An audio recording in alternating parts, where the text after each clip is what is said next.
This photo was taken 2 years before she died. Look at her face. The famous sparkle is gone. She's tired. Hollow. Now look at this one. 1964, she's 31 years old. America's favorite witch. That nose twitch conquered television. Millions tuned in every week. So what happened between these two moments? The truth is darker than anyone wanted to admit. Elizabeth Victoria Montgomery was born April 15, 1933, in Los Angeles. Hollywood royalty from day one. Her father was Robert Montgomery, one of the biggest stars of the 1930s and 40s. MGM leading man. Sophisticated. Powerful. You'd think that would make things easier for his daughter. It didn't. Growing up in that shadow crushed her. She wanted his approval. She never quite got it. Robert didn't think she could handle the business. Didn't think she had what it took. That wound would follow her for life. By age 20, she was doing live television anyway. Small parts. Forgettable roles. But she was learning. She was hungry. Then everything changed. 1964 brought Bewitched. Look at this photo from the first season. That smile. That energy. Pure magic. She created Samantha Stevens from scratch. The nose twitch? That was all Elizabeth. The producers didn't ask for it.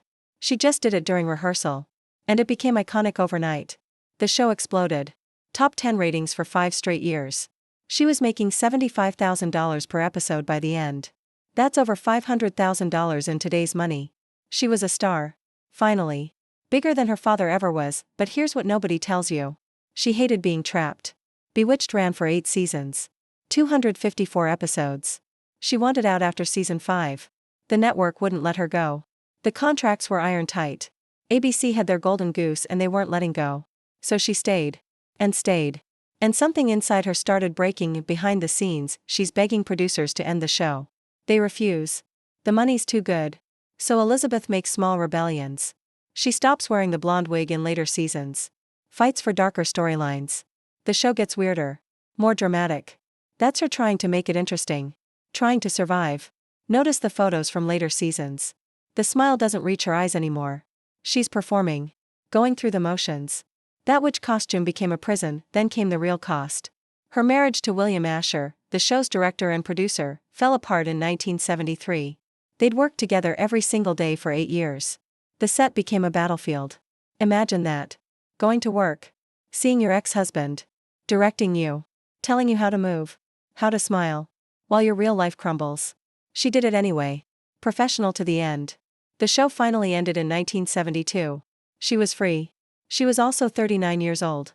And Hollywood had a very specific image of her burned into America's brain. Look at this photo from 1974. She's at some Hollywood event. Smiling for cameras. Perfectly composed. But if you look close, really close, you can see it. The exhaustion. The mask. She's doing the same thing she did on Bewitched for 8 years. Pretending everything's magical when it's falling apart. She tried to break free. Desperately. Look at the roles she chose after Bewitched. A prostitute in A Case of Rape. Lizzie Borden, the axe murderer, in a 1975 TV movie. A woman with multiple personalities. She wanted serious work. Gritty. Real. Dark. She got Emmy nominations. Critics loved her range. But America couldn't see past the nose twitch. The typecasting was brutal. She'd spend the rest of her life fighting it. And losing. Here's where it gets darker. The 1970s and 80s brought more personal pain. 3 failed marriages total. Her father died in 1981. Robert Montgomery. The man whose approval she'd chased her entire life. When Bewitched made her more famous than he ever was, something broke between them. She kept trying to prove herself. Serious dramatic roles. Emmy nominations. Broadway theater. Activist work. She needed him to see her as more than Samantha. More than a gimmick. He died before they had that conversation. The one where he said he was proud. She waited her whole life for those words. They never came, but she kept working. TV movies. Guest appearances. And causes. Lots of causes. Gay rights in the 1980s when it was career suicide. Women's rights. AIDS awareness during the crisis. When most Hollywood stars stayed silent, Elizabeth spoke up. Showed up. That courage meant something. It still does. But it didn't fill the emptiness inside her. It didn't heal the old wounds. The 1990s arrived. She was in her 60s now. Still working. Still trying to prove she was more than a witch with a cute nose twitch. Then came early 1995. She's filming another TV movie. Something's wrong. Pain in her abdomen. Sharp. Persistent. She ignores it. Keeps working. Takes some pills. Pushes through. By March, she can't ignore it anymore. The pain is unbearable. She finally sees a doctor. They run tests. Scans. Biopsies. Then comes the diagnosis. Colon cancer. Stage 4. It's everywhere. Her liver. Her lungs. Lymph nodes. Metastasized beyond treatment. The doctors tell her she has weeks. Maybe 2 months. 8 weeks maximum. Here's what destroys you. She'd been symptomatic for over a year. Maybe longer. Ignored every warning sign. The pain. The bleeding. The exhaustion. Why? Some say she was terrified of doctors. Terrified of hospitals. Others say she was in denial. Or maybe she just didn't want to know. Didn't want to face it. So she just didn't go. Until it was too late. Until there was nothing they could do. Look at photos from her final months. She's skeletal. The famous bone structure now looks haunted. Gaunt. But she kept working. Right up until the end. Filming. Doing voice work. Meeting with friends.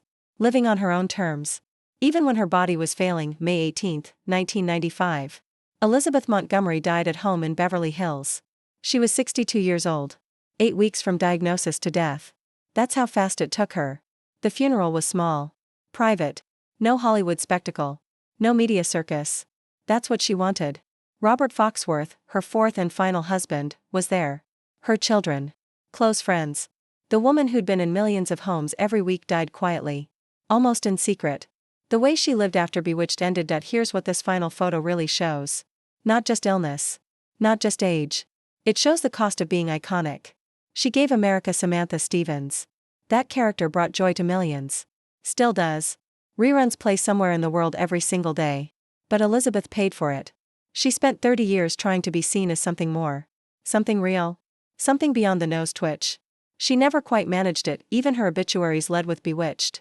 Samantha from Bewitched dies at 62. Like nothing else she did mattered. Like the Emmy nominations didn't count.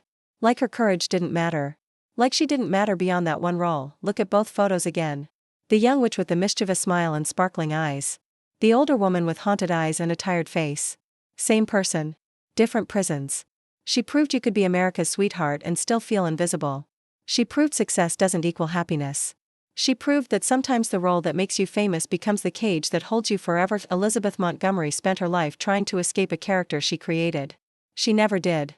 Even in death, she's still Samantha first. Everything else second. That's the untold story.